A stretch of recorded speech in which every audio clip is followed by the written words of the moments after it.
aqui no... Eu quero falar um pouquinho, para quem não veio no congresso, eu quero dar uma resenhazinha, porque, veja bem, é muito legal porque Deus tem falado muito ao meu coração sobre avivamento, sobre manter essa chama acesa, esse fogo aceso. Quantos aqui podem ser honestos em dizer que não é fácil isso acontecer?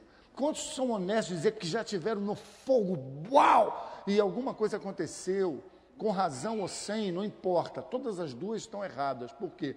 Quem tem um encontro com Jesus, amigo, não dá mole, porque a motivação de eu estar bem com Deus não está enquanto eu sou aceito pela sociedade gospel, ou se ninguém me desaponta, ou se eu não desaponto ninguém. Não, queridos, a minha força e fortaleza na minha fé, ela tem que estar alicerçada no Senhor. Então, todas as vezes que as pessoas se perdem, a chama apaga. Você quer ver uma coisa que é muito comum? Quando uma pessoa erra, quando sabe que quando tu vacila, que você fica triste, aí muda o seu semblante. Tem pessoas não, que são sem vergonha mesmo, que não muda nada, fica até mais feliz, né? Mas quando você tem o Espírito Santo e você erra, o teu semblante muda, alguma coisa muda, você não fica ok. Você estava rindo, mas não está mais. Então, esse tipo de comportamento é muito importante, porque ele precisa gerar, não vergonha. Vergonha não produz mudança. Remorso, eu fiquei chateado e tudo, foi mal, e continua fazendo, também não produz mudança. O que produz mudança é arrependimento, que parece com remorso, sente do mesmo jeito, mas o remorso continua fazendo e que se dane. Mas o arrependimento, ele tem uma investigação interior, ele transforma mesmo o pensamento e transforma o comportamento, como nós ouvimos aqui. Eu gostei demais disso, até vou conversar com o Felipe Rosani, que a gente vai procurar fazer os estudos do temperamento, porque a gente já fez isso há mais de 10 anos aqui na igreja. Que é muito bom, quem não fez, só que não é para fazer disso uma idolatria, né, uma coisa qualquer, é para você entender. E o pastor Matias falou algo tremendo, ele disse que é muito interessante, né? Talvez você lute com isso há muitos anos. Ninguém muda temperamento, você é o que você é, mas o que nós precisamos mudar é o nosso comportamento. Isso é que a gente precisa tratar. Porque se você quiser ir contra quem você é, ou você vai acabar indo contra o Deus que te fez. Deus te ama, amigo. Agora, o teu comportamento, isso precisa ser aperfeiçoado, tratado. Então, esse tipo de coisas que a gente vem vivendo, e não é difícil encontrar em mim ou entre vocês, essa frustração, às vezes, de coisas que a gente já gostaria de ter superado, e essas coisas continuam voltando, e continuam voltando, e elas apagam o fogo de Deus na nossa vida. Posso ser sincero aqui? Sabe do que eu estou dizendo? Apaga, diminui, parece que acabou, aliás. Muitas vezes parece que acabou. E o pior de tudo, as pessoas acreditam que acabou. Isso é mentira do inferno. Não existe chama tão pequena, enquanto você estiver viva, que não pode ser reacendida.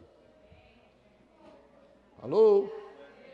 Eu quero que você, pegando um pouco desse seminário, eu vou pegar um ganchinho de umas palavras que ele falou sobre Moisés, muito interessantes.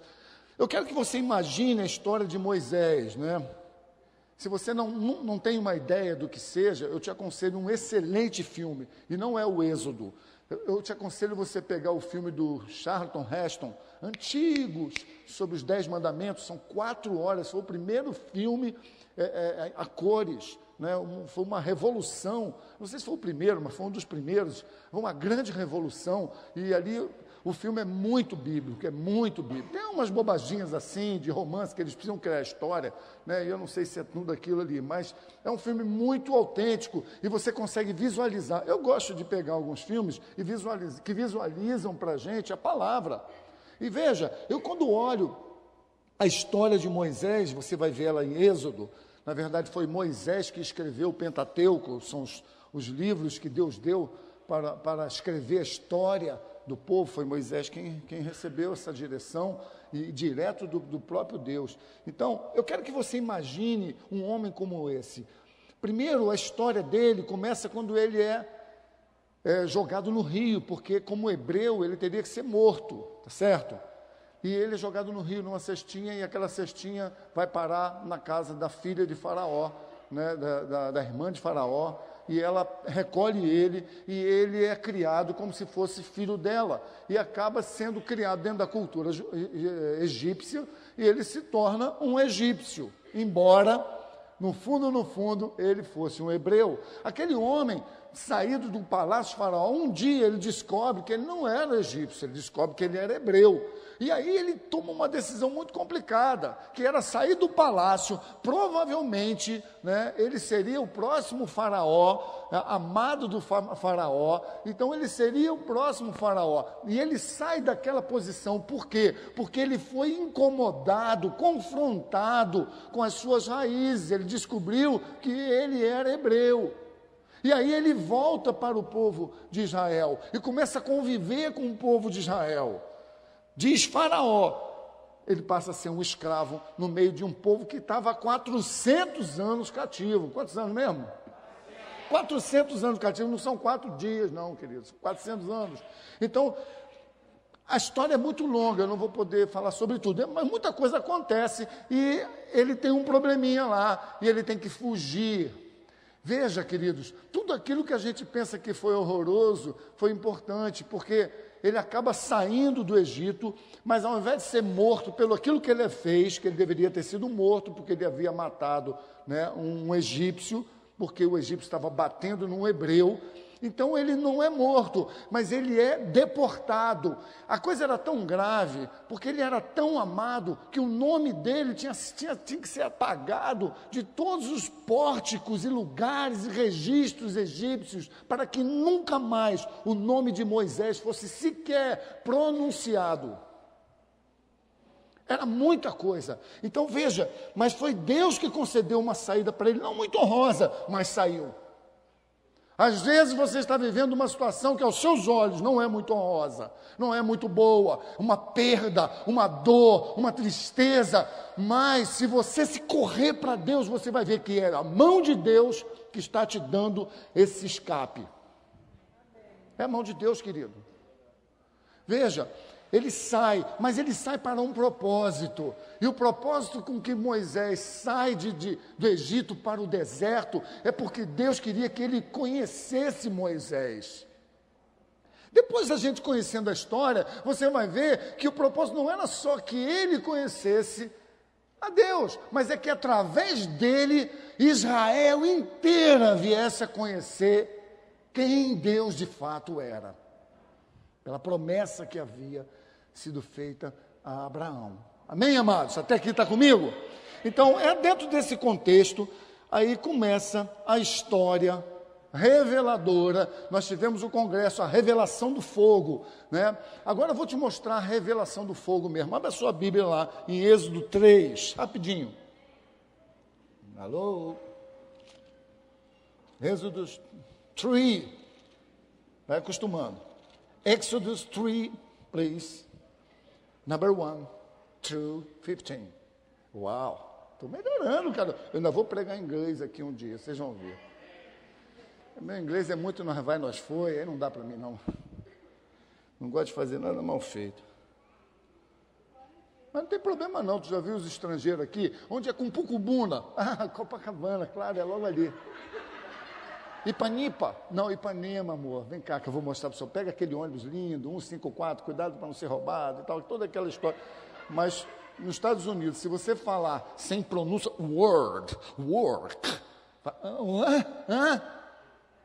ninguém quer te ouvir. Quantos querem ouvir a palavra de Deus? Então vamos lá, Êxodo 3, versículo 1, vou até o 15. Então apacentava Moisés o rebanho de Jetro, seu sogro, sacerdote de Midian, e levou o rebanho atrás do deserto e veio ao monte de Deus, ao monte Horebe. Apareceu ali o anjo do Senhor em uma chama de fogo, no meio de uma sarça. E olhou, e eis que a sarça, que é uma árvore, um arbusto, ela pegava fogo, mas ao mesmo tempo ela não se consumia, ou seja, ela queimava, mas não acabava aquilo ali. Versículo 3, Moisés disse, agora me virarei para lá e verei esta grande visão, porque a sarça não está queimando, ou seja, a árvore não está queimando. Ou seja, na verdade, quando ele diz, agora eu me virarei, ele está dizendo, pô, eu já vi, ele não viu, por que ele está dizendo eu virarei? É como se ele estivesse dizendo, eu vi, mas não fiquei satisfeito, agora eu vou saber mais de que história é essa dessa pé de árvore está queimando e não se consome. Uau! Então Moisés disse, agora me virarei para lá e verei esta grande visão, porque a sarça não está se queimando. E vendo o Senhor que Moisés se virava para lá a ver, bradou Deus, dizendo a ele do meio do fogo da sarça, Moisés, no filme é Moisés, dá até medo aquilo, né, quando fala. Mas eu imagino Deus falando, Moisés, não, mas tem que ser impressionante, né? E ele disse, eis-me aqui. Então disse, não te achegues para cá, primeiro tu tira os sapatos dos teus pés, porque o lugar onde tu está pisando é terra santa. Disse mais ainda Deus, eu sou o Deus do teu pai, o Deus de Abraão, o Deus de Isaque, o Deus de Jacó. Olha lá o que eu falei no início. E Moisés encobriu o rosto porque temeu olhar para Deus. E disse o Senhor, eu tenho visto atentamente a aflição do meu povo que está no Egito e tenho ouvido o seu clamor por causa dos seus exatores, porque conheci as suas dores. Versículo 8, portanto, eu desci para livrá-los das mãos dos egípcios e para fazê-los subir daquela terra, para uma terra boa e larga, uma terra que mana leite e mel. E aí fala um monte de povos que tinham ali. No versículo 9, agora eis que o clamor dos filhos de Israel chegou a mim. Eu também tenho visto a opressão que os egípcios oprimem o meu povo. Por isso, vem agora, pois, e eu vou te enviar a Faraó, para que tires o meu povo, os filhos de Israel, do Egito. Então Moisés disse a Deus, quem sou eu para que vá a Faraó e tire do Egito os filhos de Israel? E Deus disse, certamente, diga comigo, certamente, eu serei contigo. E esse será o sinal de que eu te enviei, quando houveres tirado este povo do Egito, servireis então a Deus nesse monte, presta atenção, no mesmo monte, Monte Horebe. Constam aí. Então disse Deus a Moisés a Deus, e quando me perguntarem os filhos de Israel, o que eu vou dizer para eles? O Deus de nossos pais me enviou a vós, eles vão me dizer, qual é o nome dele? O que eu vou dizer, Deus? Versículo 14, e disse Deus a Moisés, diga, eu sou o que sou. E disse mais ainda, assim dirás aos filhos de Israel, o eu sou me enviou. E Deus disse mais a Moisés, assim dirás aos filhos de Israel, o Senhor, o Deus dos vossos pais, o Deus de Abraão, de Isaque e de Jacó, me enviou a vós, e esse é o meu nome eternamente, e este é o meu memorial de geração em geração. Vamos orar. Senhor, nós queremos te louvar nessa noite, queremos pedir, ó Deus, que não seja apenas uma palavra, que essa palavra possa fazer essa sarça arder no nosso coração, esse fogo arder no nosso coração como a sarça, ó Deus, e que essa palavra possa trazer de volta uma paixão que a gente não vinha tendo, mas que nós queremos. Por isso, opera um milagre nessa noite. Diga para você mesmo, eu quero um milagre na minha fé. Então você precisa da sarça ardente. Agora veja bem, eu quero falar um pouco dessa revelação, dessa sarça ardente, porque Moisés aqui está muito empolgado com a visão, né? Quantos aqui ficariam empolgados com uma visão dessa, honestamente? Tu está subindo aqui o monte da igreja, ninguém veio para a reunião de oração na sexta-feira, aí tu chega aqui, e aí o poste central, onde tem as luzes, está pegando fogo. E você quer chamar o bombeiro e o telefone não tem linha, quase não acontece, ali não tem linha no telefone, aí você olha para um lado, olha para o outro, e começa a chover, você entra ali para baixo, e aquilo pegando fogo, pegando fogo, pegando fogo. E aí você fica ali debaixo de um toró, mas você vê que aquilo não apaga, e o poste não queima. Quantos ficariam impressionados com isso? Queridos, nunca mais você seria o mesmo, essa sua impressão é muito curta, porque você não viu. Veja, quando você, por isso que a Bíblia diz, quem mais foi perdoado? Quem mais recebeu o amor? Aquele que muito pecou. Por quê? Quem é que realmente pecou mesmo, com vontade, meteu o pé na jaca? Quem viveu uma vida no passado, assim, no mundo, sem Deus, fez coisas que tem vergonha de dizer? Essa pessoa tem temor de Deus. Ela não vive uma vida com Deus de qualquer jeito. Ela viu a sarça arder dentro do seu coração. Agora, tem pessoas que foram sempre boas. Aí fala que o outro precisa mesmo. Ele precisava muito de Jesus. Talvez essas sejam as piores pessoas para se converter, porque ela é legal, ela paga imposto, ela é trabalhadora, ela não trai o esposo ou a mulher, né? Esposo ou mulher, ela é um bom pai, uma boa mãe. Então essas pessoas às vezes pensam que não precisam de Deus, então não queima a sarça, sabe? Ela fica achando sempre que ela tem um controle de uma vida hipotética com Deus, uma ideia de vida com Deus, mas não tem nada. Basta vir uma doença, basta vir um problema financeiro, uma crise conjugal, uma crise de filhos contra pais, querido, que muda tudo, a vida fica de cabeça para baixo. Quantos sabem o que eu estou dizendo? Quem não sabe é porque não vive nada disso. Me lembra quando eu era adolescente, eu via as pessoas falando, pô, eu tenho que resolver um problema. Aí eu saía dali falando, caraca, eu queria ter um problema. Eu não tenho problema, não sei o que essas pessoas falam assim, eu vou resolver um problema. Eu falo, mas não tem problema nenhum, nada para mim era problema. Alguns vivem assim, tudo é bom, tudo é maravilhoso, glória a Deus. Então você deveria ser mais grato ainda, porque Deus te deu uma vida maravilhosa. Mas infelizmente, pessoas que têm vidas maravilhosas, elas não costumam correr para Deus e depender dele. Não era o caso de Moisés.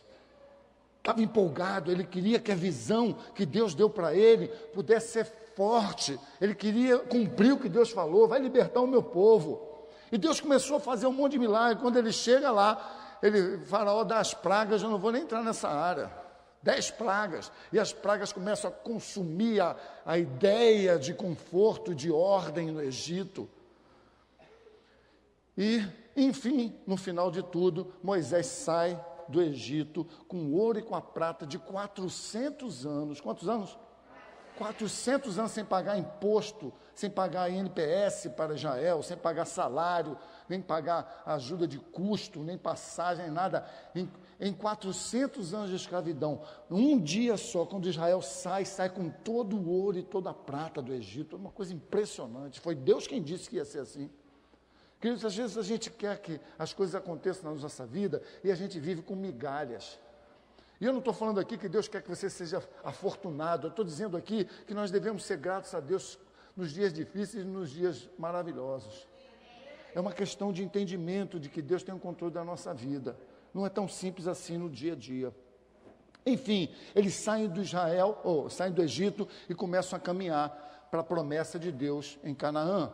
E Deus começa a fazer todo tipo de milagres. Eu não vou ler nada disso por causa do tempo, né? Eu vou ler só umzinho depois. Mas aqui, Êxodo 14, ele abre o mar, depois ele fecha o mar sobre o povo, os soldados egípcios, todo mundo conhece a história. Ele faz passar Israel no meio de um mar revolto, o mar se levanta assim, até nesse filme do Êxodo, é impressionante a ideia que eles fizeram, mas no do Charlton Heston também é boa. E aí aquele povo passando ali, amigos, a Bíblia diz que eles passaram em seco no leito de um rio, no mar, né? No mar, é um braço de mar lá, nesse lugar que eles passaram.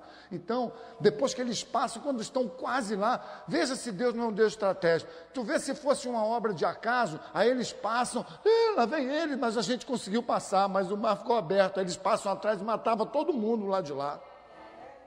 Irmão, mas não foi assim não, quando eles passaram, amigão, quando eles chegaram lá de lá, quando estavam acabando de passar os últimos, Deus mandou fechar uma...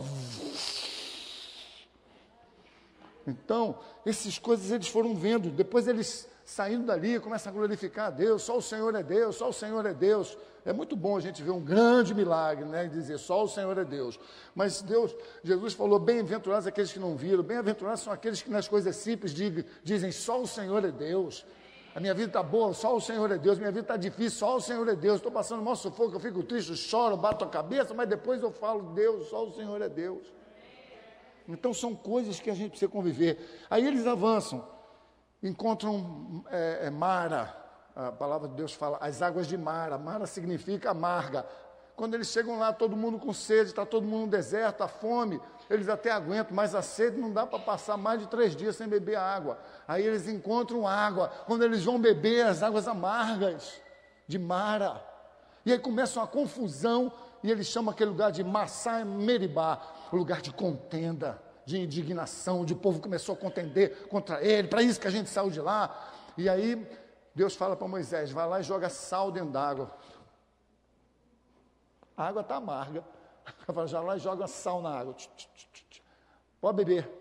Beberam. Lógico que foi um milagre, não foi o sal, foi a obediência de Moisés. E aí vai, milagre em cima de milagre. Aí em Êxodo 16, eles estão com a fome do caramba lá, e de repente, eles estão começando a ver alguma coisa esquisita cair do céu. Aí quando amanhece, aquele chão branquinho, eles olham para aquilo e falam, o que é isso? O que é isso? Em hebraico significa, o que é isso? É maná. Maná. Aí eles chamam aquele negócio de maná. Ele falava, o que é isso? Maná. Maná. Maná. O que tem para almoçar hoje? Maná. Jantar. Vai lá em casa comer um maná. Vamos dar um passeio, vamos. Pega um pouquinho de maná. Rapaz, maná de manhã, de tarde, à noite, no lanche, maná empanado de maná, maná frito, sopa de maná, né, maná cozido, bolinho de maná, né, sushi de maná, eu já estava até aqui de maná, não vou já maná. Aí começou a briga de novo. Não aguento mais isso, eu quero carne. Que saudade das cebolas. Quando você quer reclamar, tu reclama de umas coisas idiotas, já reparou? Tanta coisa para reclamar, quando tu está mal, tu vai falar assim, eu queria uma cebola, toma agora 2 na boca, entope a boca do cara, come 2, 3 cebolas até sair as lágrimas. Para, meu irmão, vai reclamar de Deus, pô. E aí Deus falou, ok, eu já entendi. Aí Deus manda vir todos os dias. Tu pode imaginar, queridos, não pode imaginar. Olha, se tu vem aqui de manhã para orar, tu chega aqui, meu irmão, tem uma revoada de canarinho, daqueles canarinhos belga, lindo aqui, deve ter aqui uns 100 junto. Eles ficam, mas a Bíblia diz que todas as tardes vinha uma nuvem de codornizes. Todo dia, meu irmão, não sei onde Deus arranjou tanta codorniz assim, cara. Todo dia tinha codorniz, e eles vinham, e aí tu imagina, tu no deserto, tu não tem pau para bater, não tem pedra para jogar, tiradeira, não tem tiro, não tem flecha, aí tu vai atrás da codorniz, ela corre, aí tu vai pegar outra, ela corre, ela voa, mas a Bíblia diz que elas estavam vindo, quando chegava sobre o arraial, caíam tudo dura lá, pronto para cozinhar já.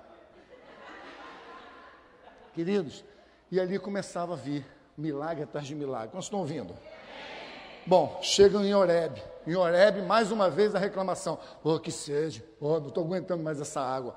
E Moisés já estava irritado. Deus fala, deixa comigo. Deus é muito paciente, né?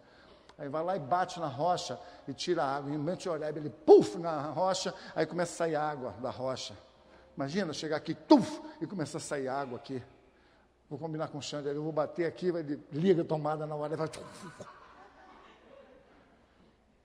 Então, amigos, eles chegam no Monte Horebe, que era onde Deus falou, você vai agora, vai tomar o meu povo das mãos do faraó e vai trazê-los para cá, para me servir aqui, para me adorar aqui. Aí olha onde eles estão chegando, Monte Horebe.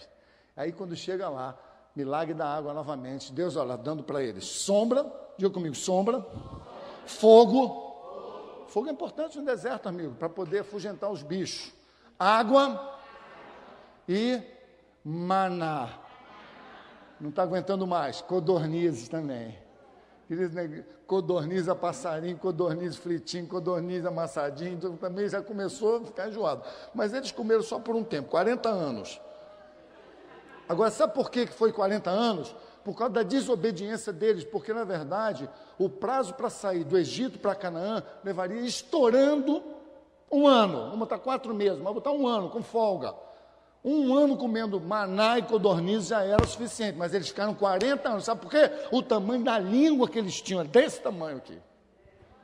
Reclamando de Deus, reclamando de Deus. Porque tem pessoas que vão passar o resto da vida pobres. Sabe por quê? É o tamanho da língua.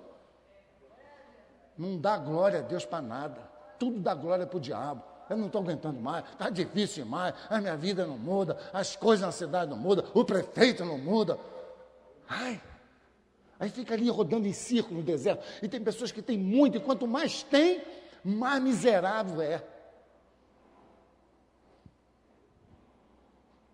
Um silêncio agora. Então ali Moisés sobe o monte para pegar os 10 mandamentos.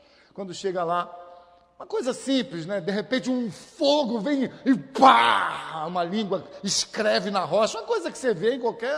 Quando você vai comprar pão no angu. Querido, aquilo impressionou. Tu pode imaginar, tu está ali... Pô, Deus, fala aí. Aí no 40º dia, ele vem com uma labareda de fogo e escreve ele, os 10 mandamentos na pedra. Cara, um homem desse não podia ser igual a gente aqui, irmão. Não vou na igreja não, porque eu fiquei triste, porque o Botafogo perdeu. Ah lá, vai arrumar alguma coisa para orar, rapaz. Fala sério, meu irmão. Pessoas estão com a sua fé desse tamaninho. Na verdade, você não tem fé nenhuma. Você tem uma ideia legal de Deus.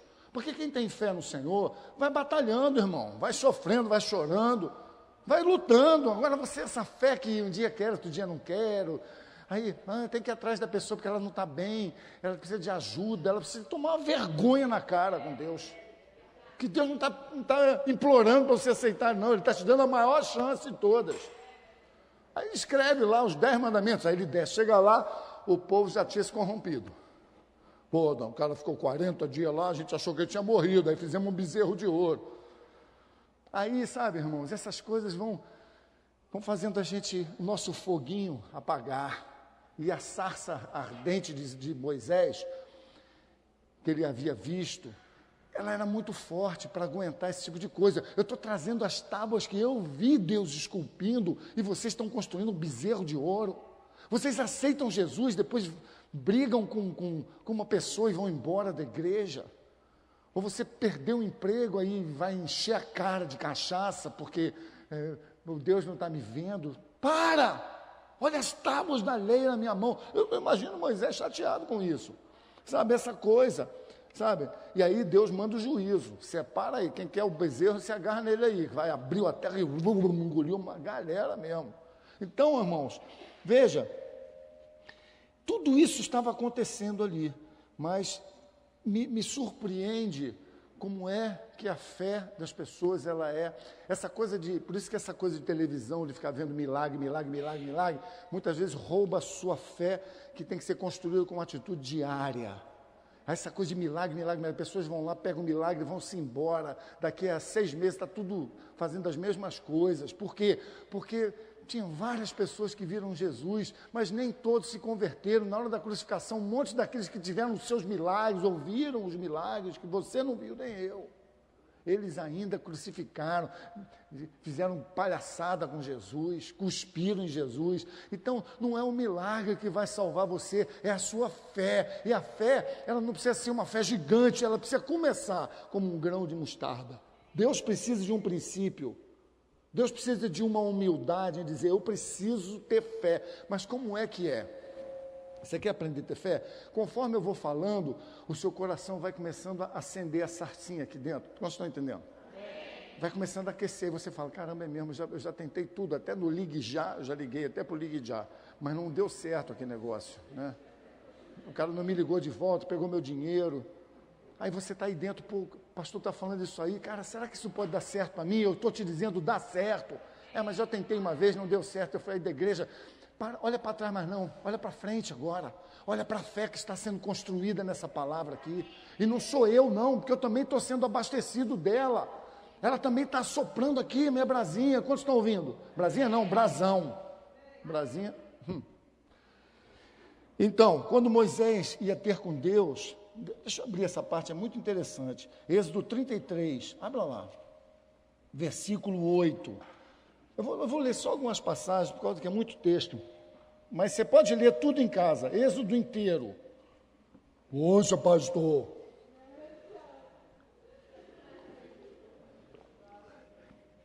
Todos já foram lá?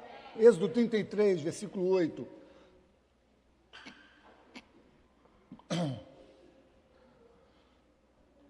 Quando Moisés ia ter com Deus, olha o que acontecia. Versículo 8. Então, aconteceu que saindo Moisés na tenda, todo o povo se levantava e cada um ficava em pé na porta da sua própria tenda. Presta atenção. E olhavam para Moisés pelas costas até ele entrar na tenda onde ficava. Aconteceu que entrando Moisés na tenda, descia uma coluna de nuvem e punha-se à porta da tenda, e o Senhor falava com Moisés. E vendo todo o povo, a coluna de nuvem que estava à porta da tenda, todo o povo se levantava, inclinava-se cada um à porta da sua própria tenda, ali se ajoelhavam e falava o Senhor a Moisés face a face, como qualquer fala com seu amigo. Depois tornava Moisés ao arraial, mas o moço Josué, filho de Num, seu servidor, nunca se apartava do meio da tenda. Então, amigos, preste atenção nesse ponto aqui. Quando Moisés ia ter com eles, ouve isso aqui, eu vou quase terminando essa introdução. Quando Moisés ia ter com Deus, todo o povo, tu imagina Moisés passando aqui, está todo mundo aqui, batendo papo, comendo codornizes, uma beleza. Aí passa Moisés. Quando ele passava, todo mundo parava tudo, todo mundo ficava em pé na porta da sua tenda. Cara, o que vai acontecer? Lá vai Moisés, o que será que Deus vai falar com ele? E quando ele entrava lá, uma nuvem, pode imaginar, irmão, uma nuvem caía assim. Eu imagino assim, uns relâmpagos, uns raios. E eu imagino Deus falando face a face com eles. As pessoas ouviam também. Eles ouviam, talvez, como um som de trovão, uma coisa assim, sabe? Uau, Spielberg mesmo. Uma coisa assim, eu gosto muito de viajar nesses negócios, sabe? Eu imagino assim, uau, Zé.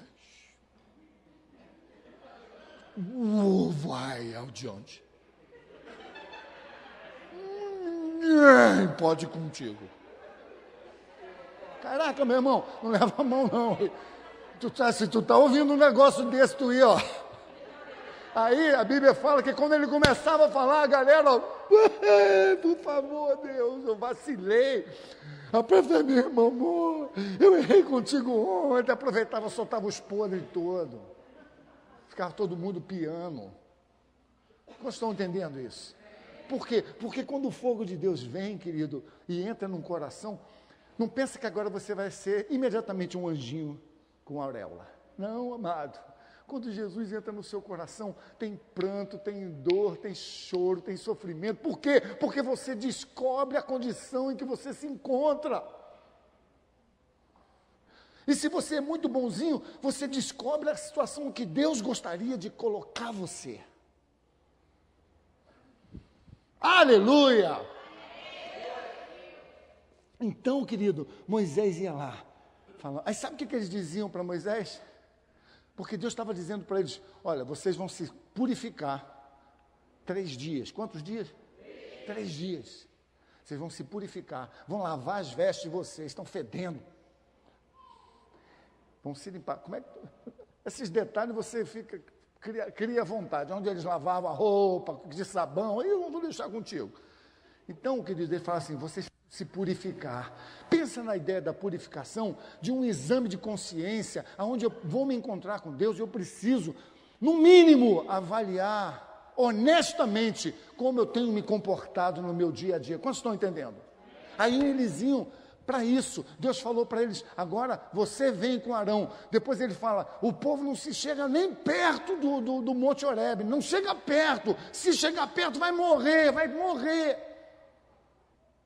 Aí ele, de repente Deus fala, agora manda eles se purificarem. Sabe o que eles diziam para Moisés? Moisés, vai não, vai tu. Nós vamos ficar aqui em pé na tenda. Vocês estão prestando atenção? Sabe por que acontecia isso? Porque se aproximar de Deus em pecado gerava morte física.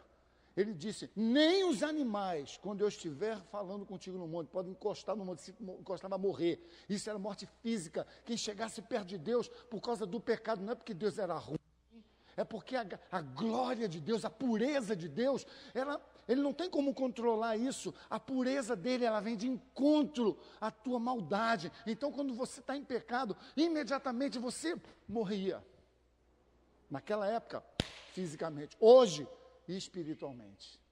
Quando você peca, por causa da glória de Deus, e você pensa em Deus, e você olha para Deus, vou voltar para os meus amigos antigos. Eles é que me amam. Aí começa tudo de novo. Por quê? Porque você não está fazendo uma purificação, uma honesta purificação. Quantos dias eles ficaram para purificar? 3 dias. Sabe o que significa? Os 3 dias que Jesus passou no inferno para você ser puro nele. 3 dias. Obrigado mesmo, Pai. Moisés, vai tu. Por favor, alguém faça por mim. Quantos conhecem isso? Amor, pega lá uma aguinha para mim na geladeira. Faz um cafezinho. Dá para lavar a loucinha. Dá um pulinho lá fora para mim. Dá uma varredinha no quintal, que caiu o lixo todo, o cachorro espalhou o lixo todo no quintal. Essa é uma tarefa ótima, aliás. O cachorro espalha aquela lixarada depois da festa, aquilo fica assim uma beleza, aí você...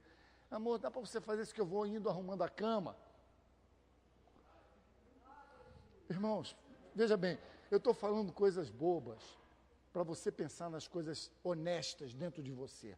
Coisas que era para você fazer, mas você quer que alguém vá fazer para você. Inclusive as coisas com Deus. Você quer que alguém faça para você. Você não quer pagar o preço, você quer que as coisas mastigadas. Aí sabe o que acontece? Vem para a igreja e acha que está tudo bom. Vive um cristianismo raso, que não tem constrangimento, não há um confronto com o pecado. Muito pelo contrário, tudo escandaliza. Tudo fica escandalizado. Entende, amigos? Deixa eu te falar uma coisinha aqui. É como se dissesse, alguém fez. Alguém pode fazer isso para mim? Veja bem, querido, eu quero te dizer que alguém já fez, mas agora Deus quer contar contigo. Diga para o seu irmão, Deus quer contar contigo, não dorme não. Deus quer contar com você, comigo. E aqui começa a minha mensagem dessa noite. A minha mensagem dessa noite era essa, que eu vou falar agora. Quantos estão preparados para o maior avivamento que a Bíblia fala? Quantos estão preparados para isso? Quantos estão preparados para isso? Nós ouvimos nesse fim de semana igrejas, como na Inglaterra, na Rua Azusa, né, que o culto durava 3 meses. Alguns já estão com fome. Eu estou falando aqui, o cara já está ali. Tem uma balinha aí para disfarçar? O pastor falou que vai começar a pregar agora misericórdia. O culto durava 3 meses. Mas é lógico que o senhor não ficava 3 meses. Fala, Xande, segura aí que eu vou rapidinho em casa, que eu não quero perder isso aqui não. Em casa de moto, voando, voltando. Já estou aqui, vai tu agora. Não, é ruim que eu vou sair daqui. Ninguém ia embora. Por quê? Porque alguma coisa estava acontecendo. Alguma coisa de Deus estava acontecendo. Sabe por que acontecia? Porque pessoas queriam. Sabe por que às vezes não acontece na sua vida? Porque você não quer. Você quer, sabe o que? Sentar na cadeira aí e ficar ouvindo uma pregação. Aí dizer, foi boa, foi ruim, foi legal. Aquele ponto eu não penso assim. Eu discordo disso. Sabe o que é isso, irmão? É querer controlar Deus. Você não está controlando nada. Até porque eu também não estou controlando nem vocês, nem a mim mesmo. Eu estou aqui como um canal. Agora veja, a palavra que bate aí, bate aqui. Deus quer fazer uma coisa absurda. E nós estamos ali, querendo controlar Deus. Então, Deus quer fazer um grande e último avivamento. Posso ouvir um amém aqui? Então, abra sua Bíblia em João 17, eu vou te mostrar aqui o que é isso. João 17, versículo 21. Quem achou, diga, eu quero avivamento na minha vida. Se teu marido não quer, o problema é dele. Se teu filho não quer, o problema é dele. Com Deus, se teu pai não quer, o problema é dele, você não é responsável por ninguém, responsabilize por você, e aí quando você estiver cheio do fogo de Deus, Deus vai usar você para tocar pessoas. João 17, 21, fala sobre o maior avivamento, mas eu vou ler um pouquinho antes. Jesus está fazendo a última oração, no versículo 20, Pai, eu não rogo somente por esses que estão aqui na minha frente, mas eu rogo também por aqueles que pela palavra destes vão acreditar em mim. Acreditar em quê? Pergunto eu. 21. Por isso, Pai, eu oro para que eles todos sejam um, como tu, ó Pai, o és em mim, e eu em ti, que eles também sejam um em nós, para que o mundo todo, creia que tu me enviaste. Para aqui. A gente fala do avivamento da Rua Azusa, fala de Pensacola, fala do Benihim, mais de milhões de pessoas aceitaram, Benihim não, do Billy Graham, o próprio Benihim também fez cruzadas incríveis. Agora, se ele roubou, se ele mentiu, o problema é dele. Eu sei que muitas pessoas conheceram a Cristo sobre isso, e é fantástico. Nós não estamos falando de uma coisa qualquer. No Canadá, no aeroporto de Vinia, a mesma coisa, pessoas iam para Cristo sedentas. Nós vimos em Pensacola, as pessoas chegavam e na cidade, modelos da Playboy diziam assim, onde é que é a balada aqui? O motorista de táxi, vem cá que eu vou te levar na maior balada da cidade, levava a mulher para a igreja. Modelos que iam tirar fotos na Playboy, e iam parar dentro da igreja e eram impactadas pelo poder de Deus.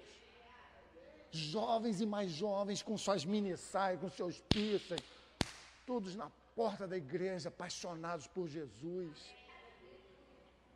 Sabe por quê, irmão? Porque Deus visitou uma igreja que disse, nós queremos. Sabe quando é que isso vai acontecer? Quando a igreja parar com essas bobeiras, infantilidades, lutando umas contra as outras, cada uma quer ser melhor que a outra, a melhor palavra, o melhor pregador, o melhor estudo, a melhor escola bíblica, o melhor louvor, a melhor cadeira, a melhor luz, a melhor tenda, a melhor qualquer coisa.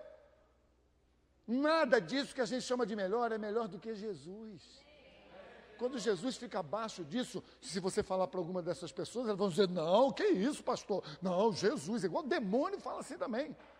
Quantos já tiveram uma experiência com o demônio? Uma vez eu estava na madrugada, onde eu morava no Espírito Santo, e os demônios entravam e saíam toda hora na vida de uma pessoa, eu e o cara, os meus joelhos tremiam assim, ó. E eu com a Bíblia na mão, e eu nem era crente, eu só ficava ali. E toda hora entrava um demônio, e eles entravam, e aí quando eles entravam, tudo que eu sabia falar, eu falei, essa casa é de Jesus, essa casa é de Jesus. E o demônio falava assim, não, Jesus, Jesus, Jesus. Todo mundo deveria ter uma experiência dessa. Eu prefiro que você tenha com Jesus, mas se você visse alguma coisa, talvez trouxesse um pouquinho de temor em você. Veja, amigos, nós estamos diante de uma realidade. Jesus está dizendo que o mundo inteiro vai saber. Através de quê? Do dia que nós nos tornarmos uns com os outros.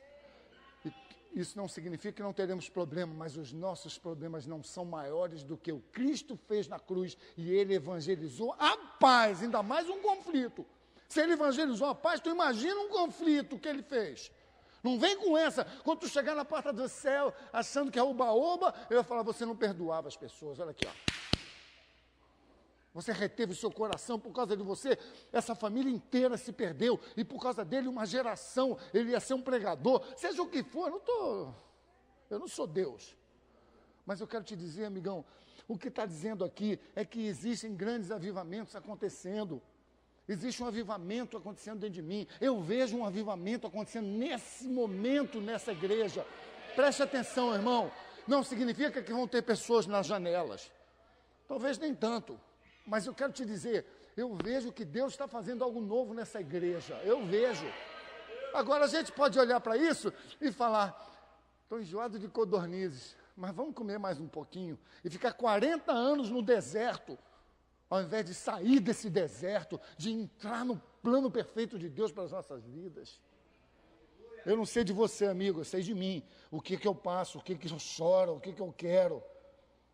Veja, quando Cristo tomou os nossos pecados e se apresentou ao Pai, 3 dias depois de morrer, na verdade, o que Cristo estava fazendo era abrir um caminho para nós. Ele não estava simplesmente inaugurando uma nova religião e fazer uma competição na terra, não. Jesus estava abrindo um caminho que ninguém pode fechar. Uma religião pode atrapalhar muito, mas ninguém pode fechar. Jesus está abrindo um caminho. Na verdade, Ele estava abrindo um caminho para nós. Mas pastor, e quem não conhece o Senhor está morto.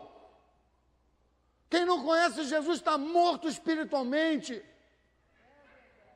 Não sou eu que estou dizendo. As pessoas estão super felizes na rua, o Maracanã estava lotado lá, mas se o cara não tem Jesus, ele está morto espiritualmente. cheio de dinheiro, cheio de alegria, cheio de beleza. Ele está morto. Veja, talvez você não consiga entender isso, mas está morto. Quando uma pessoa está morta, falei que não acabou da...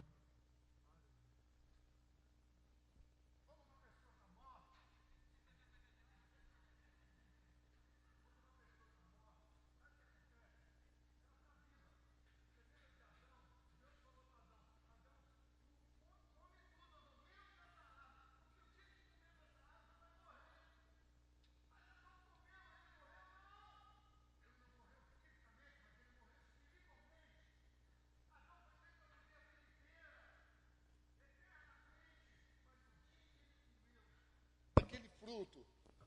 Sabe o que aconteceu? Ele começou a morrer espiritualmente, tanto que naquela época as pessoas viviam 1000 anos, 900 anos, 700 anos, até no tempo de Moisés, onde Deus falou, ninguém passará de 120. Quantas pessoas tu conhece que tem 121? Porque Deus falou, amigo.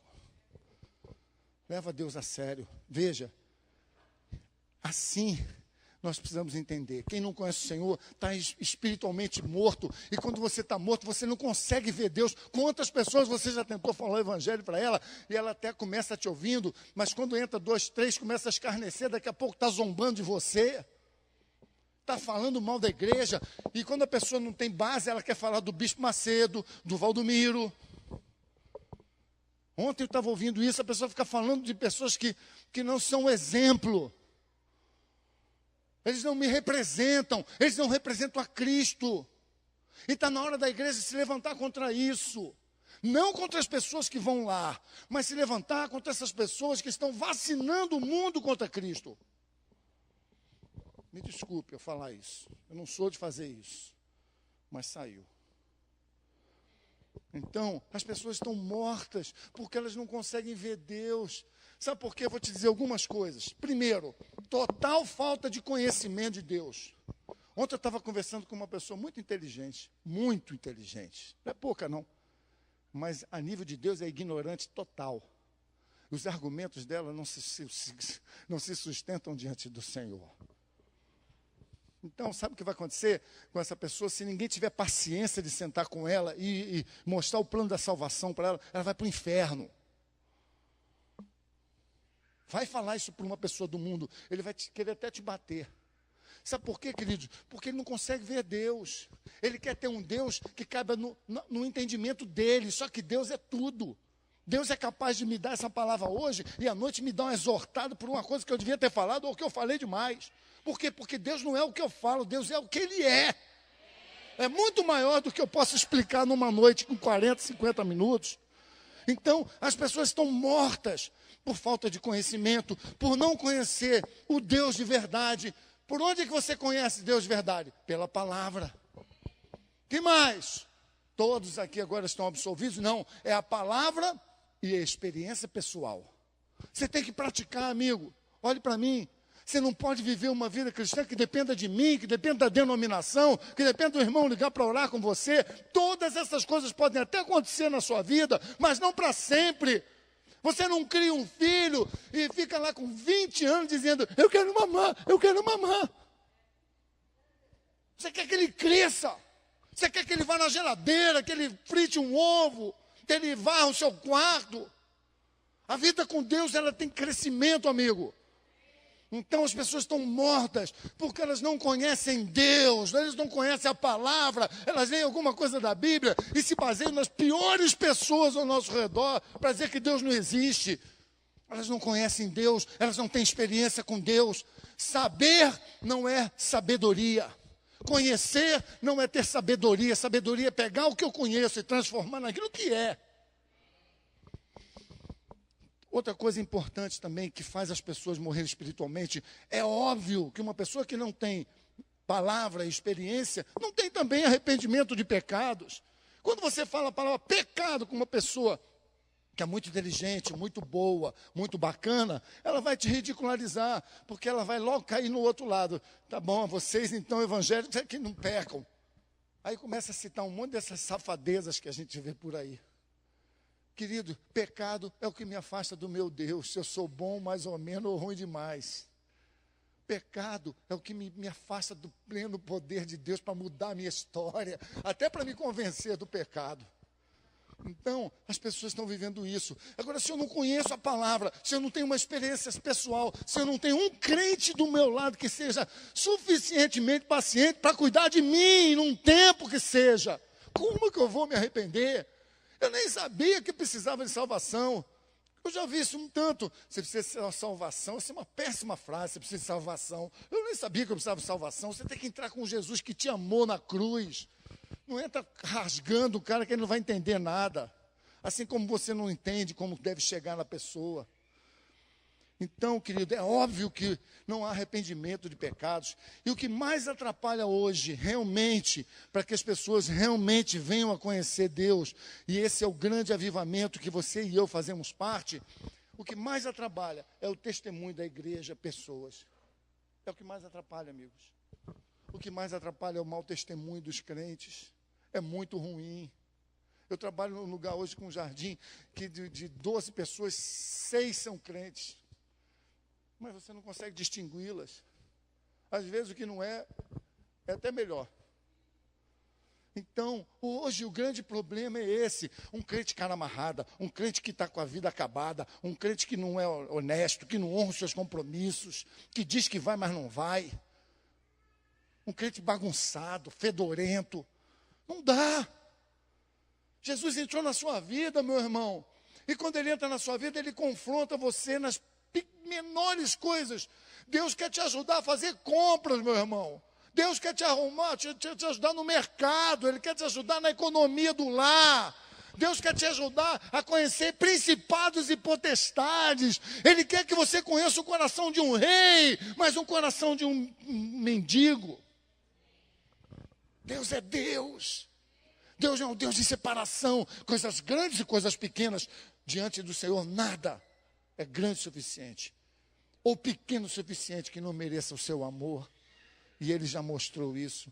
Então, tudo isso junto com a sedução do mundo, aí produz aquilo que a gente olha e vê. O maior avivamento é o mundo ver na igreja que Jesus Cristo é o único Senhor.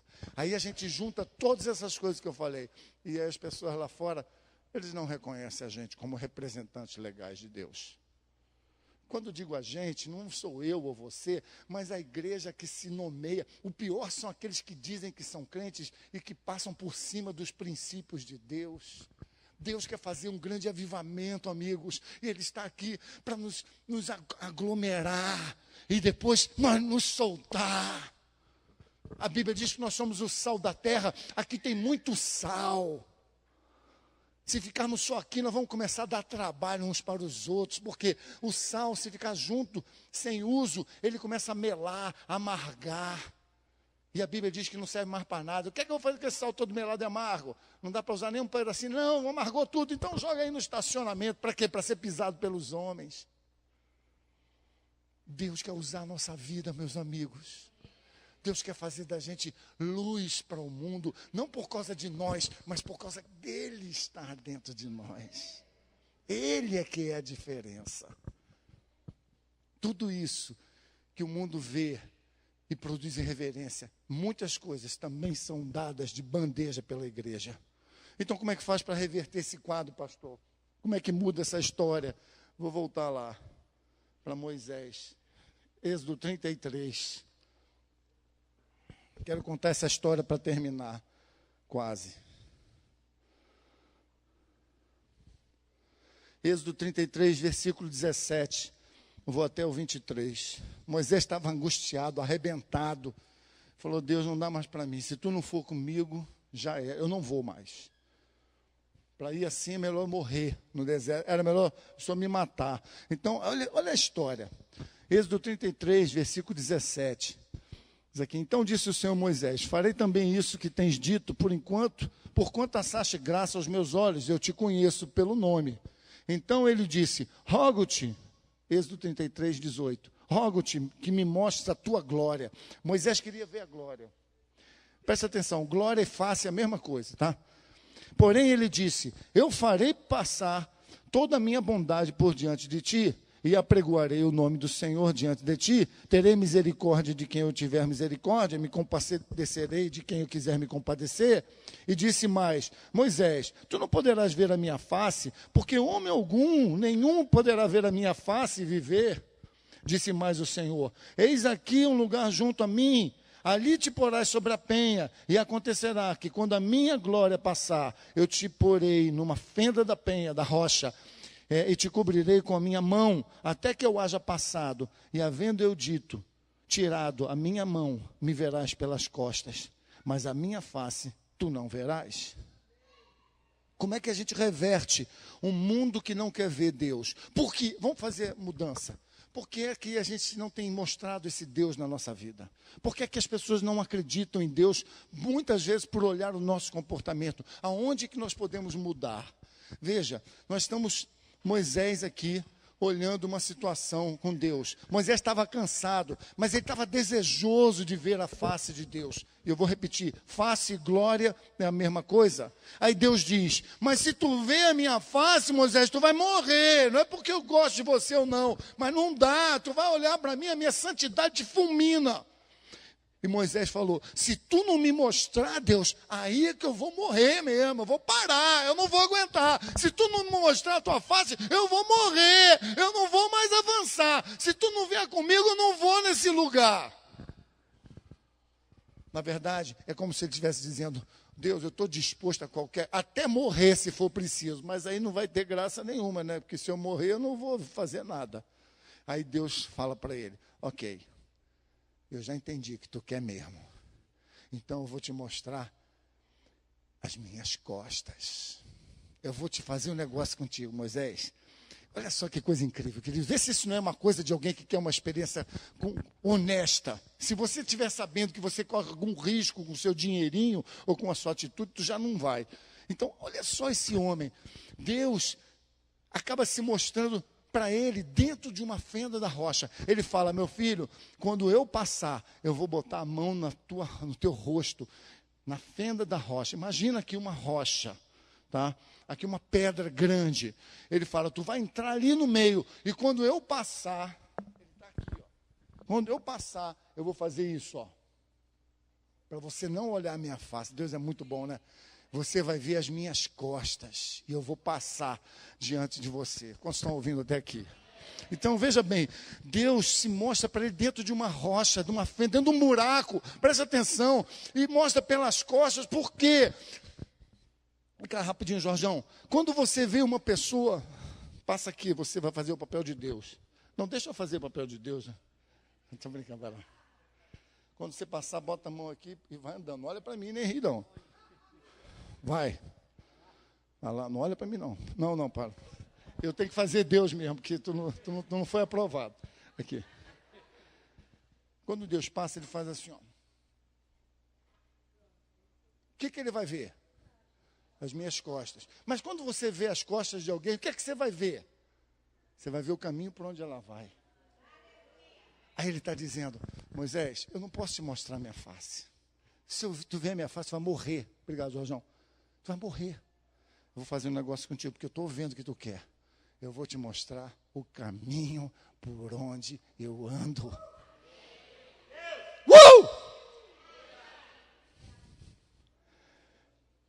Deus estava mostrando para onde ele estava indo. Ele não revelou a face, mas ele estava mostrando o caminho que ele caminhava todos os dias, por onde ele podia passar. Talvez você está olhando para mim aqui e está pensando, porque é isso que o Espírito faz. Eu não fico sentado aí pensando na pizza que eu vou comer depois. Eu fico pensando, qual é a minha fenda na rocha? Aonde é o meu lugar? Aonde eu me encaixo?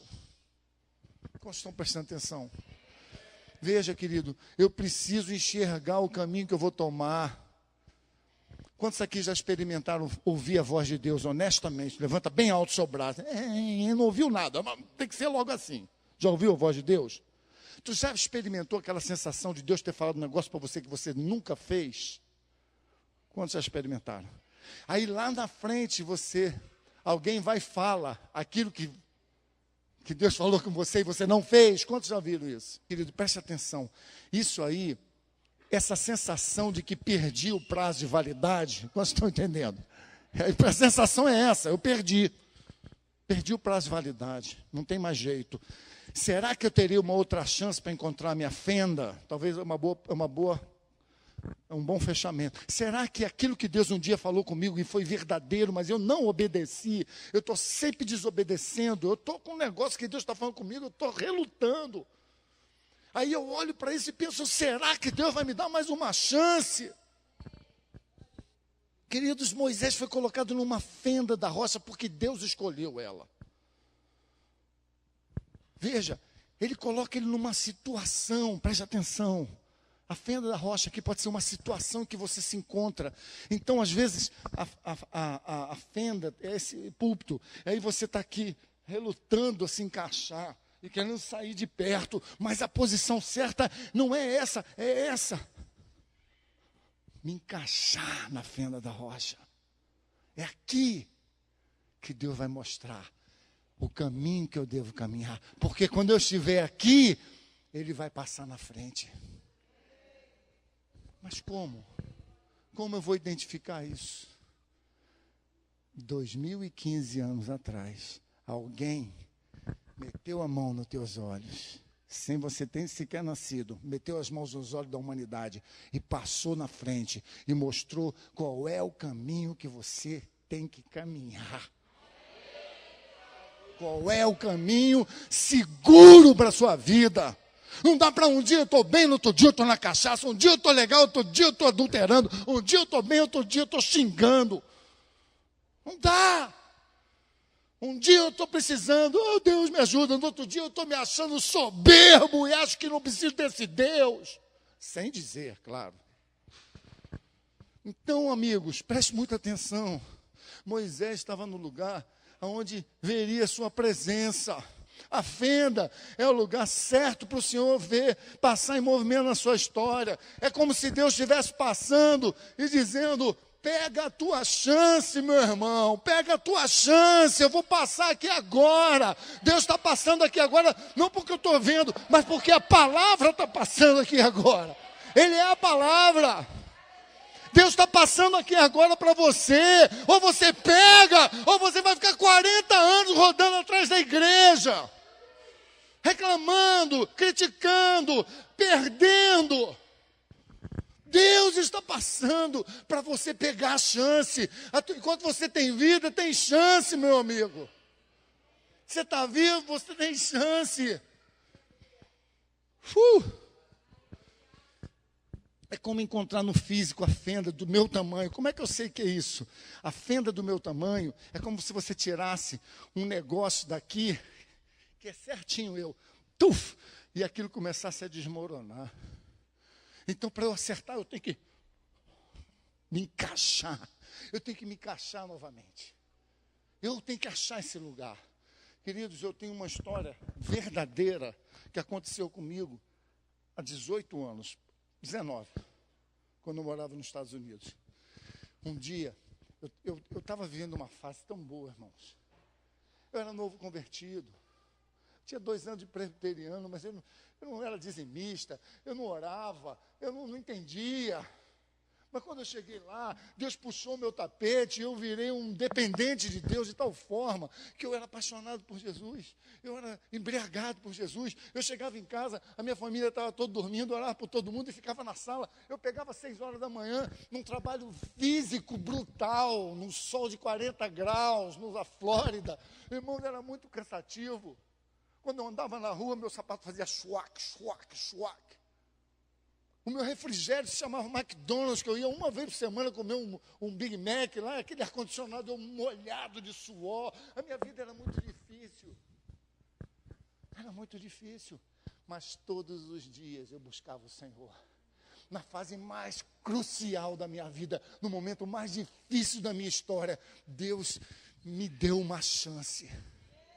Eu chegava em casa, irmãos, quando tudo estava arrumado, naquela fase, Teresa sabe disso, eu tinha comprado um sofá que até hoje eu tenho, de $10, naquele Goodwill, né? Boa Vontade, Legião Boa Vontade. Compramos um sofá, era tudo que eu tinha, num sofá na sala, as crianças dormiam num lençol, no chão, tudo carpete, ar-condicionado, mas era no chão, porque a gente tinha acabado de chegar e a gente estava vivendo uma reciclagem de vida. Deus estava deixando o maná ser suficiente para o dia. Quantos estão entendendo? Se Deus me enchesse de tudo, talvez eu nem tivesse as experiências que eu tive com Ele. Aí, querido, todo mundo dormindo nos seus quartinhos lá, e eu ia para a sala e ficava adorando Deus. Irmãos, eu cantava em línguas, eu dançava na presença de Deus sozinho, mas dançava assim mesmo, né? Porque eu não sou muito dançarino, não, né? Eu ficava ali e adorava a Deus e cantava em línguas e chorava. Um dia eu fui arrebatado e Deus me jogou no sofá e eu sentei lá e estava tão bom. Aí eu senti Deus entrar na sala e falar: vou sentar do teu lado. Irmão, você não sabe o que é isso. Se você sabe, você sabe. E eu sentado na beira do sofá, eu senti como se Deus entrasse e falasse: vou sentar do teu lado. Queridos, eu entrei em êxtase, eu levantei e fui para o quarto. A minha esposa estava dormindo. Aí eu falei: amor, Deus vai sentar comigo no quarto. Ela falou assim: Pedro, são 2 horas da manhã. Aí eu fiquei nem com ela e voltei para a sala. Deus não estava mais no sofá. Queridos, eu me arrependo tanto. Eu me arrependo tanto desse dia. Todos os dias eu penso: era a minha fenda, era o meu lugar, era o meu momento. E eu troquei aquilo porque eu não soube expressar. Eu sei que Deus me perdoou, mas eu não consegui ainda entrar naquela fenda de novo. Eu tenho muitos sofás hoje na minha casa. Então talvez seja isso, né? Tem muito. Às vezes é isso, irmão. Se tu tivesse só um, tu saberia onde encontrar ele. Eu quero que você ouça isso, querido. Encontrar a fenda é estar lá, antes que ela se desfaça. Se hoje tu está vivendo isso, meu irmão, larga tudo. Porque eu passei no vestibular, lá é barra pesada, larga. Se tu vai perder a tua salvação por causa da faculdade, solta. E eu não estou encorajando ninguém a soltar nada, não aproveito a desculpa. Eu só estou dizendo para vocês, talvez você está vivendo um momento de impedimento de fazer algo, porque Deus está te chamando para Ele, para a fenda, para a rocha. Ele quer passar na tua frente, botar a mão no teu rosto, senão tu morre. Ele quer mostrar as costas dele para você falar: caraca, é por aqui, eu não vou perder esse caminho dessa vez. Deixa eu te dizer, querido, talvez te custe dores, no meio de problemas. Encaixe-se com Deus. Poucos segundos, aquele momento. Quantos segundos Deus levou para passar na fenda da rocha? Talvez 5 segundos, eu não sei. Eu não estava lá. Mas aqueles segundos transformaram a vida de Moisés. Porque ele foi espertão? Não, ele ainda vacilou muito. Mas mesmo nos vacilos, ele voltava para Deus. Ele agarrava de novo em Deus. Ele lutava com Deus. É assim a vida cristã. Está esperando moleza? Então tu está no lugar errado. Viver com Deus dá trabalho. Trabalho de quê, pastor? De uma vida inteira. É uma vida inteira, mas é bom. Para onde eu vou da tua presença? Eu vou fazer o quê? Vou dançar funk? Eu vou ficar ali na rua? Pode crer, já é, amor. É isso aí mesmo. Aí. Pô, vou nessa. Aí, pô, e aí? Pô, foi legal essa noite. Aí. Foi nada, foi uma porcaria. Não diz isso para mim, eu sei. Quantas e quantas e quantas e quantas noites eu voltava sozinho do Baixo Leblon ou do Gávea, aquela rua vazia, 3 horas da manhã, e tinha gente à beça lá, todo mundo espertão no carro, como se, pô, estou aqui por acaso. Por acaso. Mentira, todo mundo ali querendo fazer um tipo. No final da noite, solidão. Era o que eu tinha. Não tinha ninguém me esperando. Não tinha dinheiro, tinha carro, não tinha projeto de vida. Não deixe isso acontecer na sua vida. Deus está passando aqui. Você não vai ver a face do Senhor. Toda pessoa que disser para você: eu vi a face do Senhor, ele está mentindo. Você só pode ver a face do Senhor de um jeito: olhar para Jesus. E Ele vai mostrar o caminho. E aí você vai descobrir exatamente qual é o caminho que você vai. Por quê? Jesus não está no céu? Está. Mas Ele falou: eu vou e vou mandar um para ficar dentro de você. O Espírito Santo. E quando eu aceito o que Cristo fez por mim, até uma vergonha dizer que eu aceito. quando eu percebo que eu fui aceito por Cristo, quando eu percebo que a religião destrói essa relação, me dá uma impressão de poder, de dominar a eternidade, quando eu percebo que foi Cristo que me aceitou, Ele é que me amou primeiro, quando eu olho para tudo isso, amigos, como eu não vou me sujeitar a uma palavra, a uma direção, a um amor tão grande, até porque qual é o outro projeto que tu tem melhor do que esse? Qual é? Fala para mim. Fala para mim, amigo. Diz para mim. Poucos segundos. Quando Moisés viu a face do Senhor, agora você entende. Por que é que quando Moisés tira o povo do Egito, ele queria tanto que as pessoas vissem o Monte Horebe? Quantos estão entendendo? Porque ele tinha tido uma visão de Deus. Quando você ama alguém, você quer que ela tenha aquilo que você tem. É mentira ou não? Você quer mostrar o pior para ela? Eu não sei você. Quando eu encontro alguém, quando eu vou na casa de alguém, quando alguém vem na minha casa, meu irmão, eu sou um ótimo servo. Eu quero fazer um amendoinzinho, bota uma almofadinha, bota o pé em cima, eu dou uma melhor travesseiro, eu dou um edredom para deitar, eu faço o que for preciso, porque quando a gente tem um bom, a gente quer que o outro também tenha. Moisés estava pensando exatamente igual. Vocês precisam conhecer Deus, venham, purifiquem-se. Vai tu. Tem um monte de gente vivendo a sua vida espiritual assim, vai tu. Eu não quero experiência com Deus, eu quero mastigado. Campanha das 7 semanas do estou bem com Deus. Deixa eu te dizer, querido. Nós queremos dar a quem amamos o que recebemos de melhor. Só que Deus vai mais fundo ainda. E nós ouvimos isso no congresso. Deus quer que a gente não só dê o melhor para quem a gente ama. Deus quer que a gente dê o melhor para os nossos inimigos. Deus quer que a gente dê o melhor para aquele que nos persegue, o que fala mal da gente. Eu tenho que aprender isso ainda. Tem muita coisa para aprender. Não é fácil ser como Jesus, mas qual é o caminho que eu tenho? Eu vou ficar com raiva, eu vou me justificar. Eu não estou seguindo a Cristo, mas estou seguindo a Lúcifer. Ai, pastor, que exagero, muito radical. É porque você não conhece Deus. Quem conhece Deus sabe que só existe luz e trevas. E é muito claro isso. O mundo quer dizer que tem um meio termo. O meio termo também pertence às trevas, porque impede você ver a verdadeira luz. Eu quero que você pense sobre isso nessa noite. Entenda isso. A gente quer dar a quem a gente ama o melhor que recebemos. Estar na fenda da rocha é se fundir a tal ponto, é se fundir de tal maneira que quando alguém... Eu quero que você imagine isso. Pensa nisso. Quando a pessoa olhar para a rocha, eu quero que você imagine essa fonte aqui. Pensa na fonte. Quando alguém olhar para a fonte, ela não vai ver o Pedro. Ela vai ver a fonte. Entenda isso. Você está olhando para a rocha, mas Jesus é a rocha. E Deus falou para ele, encaixa na rocha, de tal maneira que ninguém olhe e te veja ali, mas veja a mim.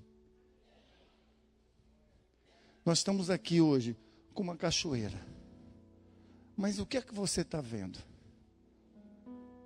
Vem cá. Ficou aqui 2 horas sentado.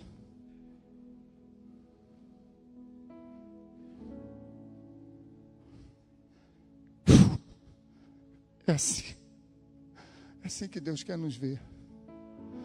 De maneira que o maligno não possa tocar você. A tristeza não possa te roubar dele. Quando o mundo olhar para você, ele não vai ver as suas falhas, ele vai ver a rocha. Você não viu ele ficar 2 horas ali. Mas o que Moisés falou, que aprendeu, é que quando eu estava ali, além de não ser visto pelos meus inimigos, eu vi o caminho por onde Deus passa. Eu não sei o que você quer. Eu não sei o que Deus quer para a sua vida, mas eu sei de uma coisa. Ele quer que você saiba tudo o que Ele realizou na sua vida.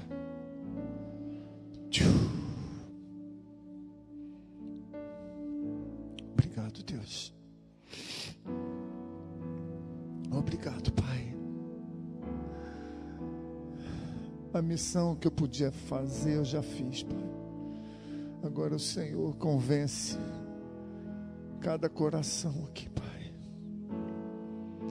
do pecado, da justiça e do juízo que há de vir.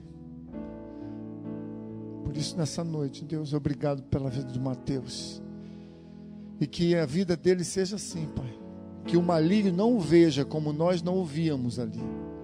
E que ele seja aquele que vê o caminho por onde o Senhor passa. Fique de pé um pouco.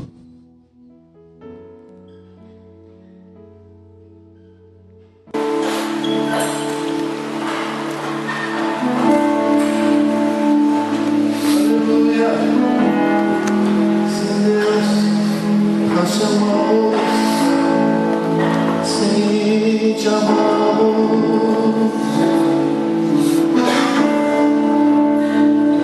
Não existe igual ao Senhor que olha por mim.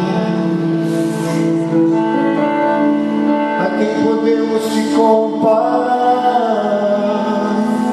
Tu és a rocha em quem eu quero me encontrar. Não existe Deus maior, não existe Deus melhor. Tu és o único Senhor e Deus. Sou a esperança em ti, Senhor.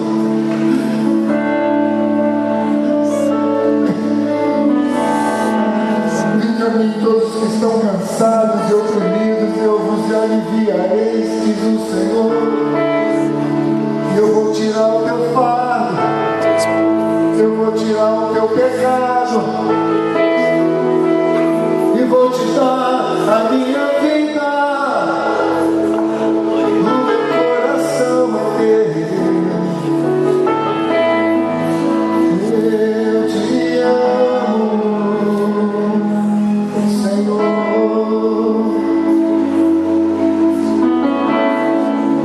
Sabe, quando o mundo olhar para a igreja,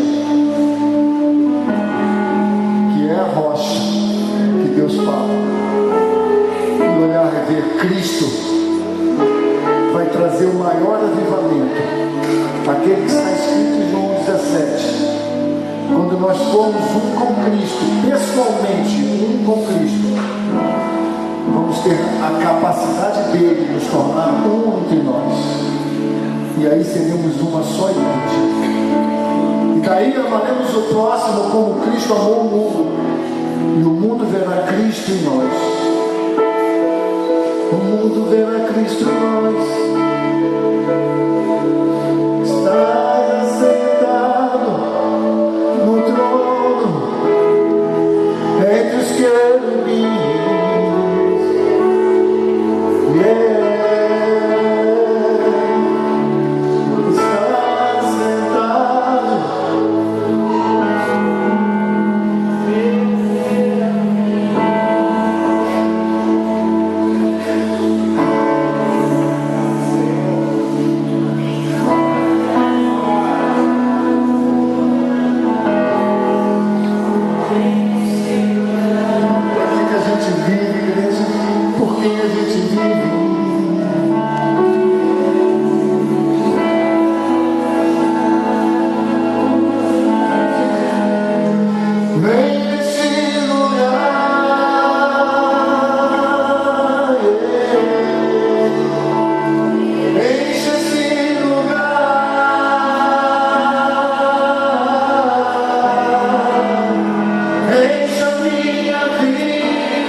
coisa, mas se você quer ser cheio de Deus, se você está cansado de viver as mesmices que te consomem, se você está cansado desse mundo que te corrompe, então, queridos, você está no lugar certo, que não é o nome dessa igreja, você está diante de Deus.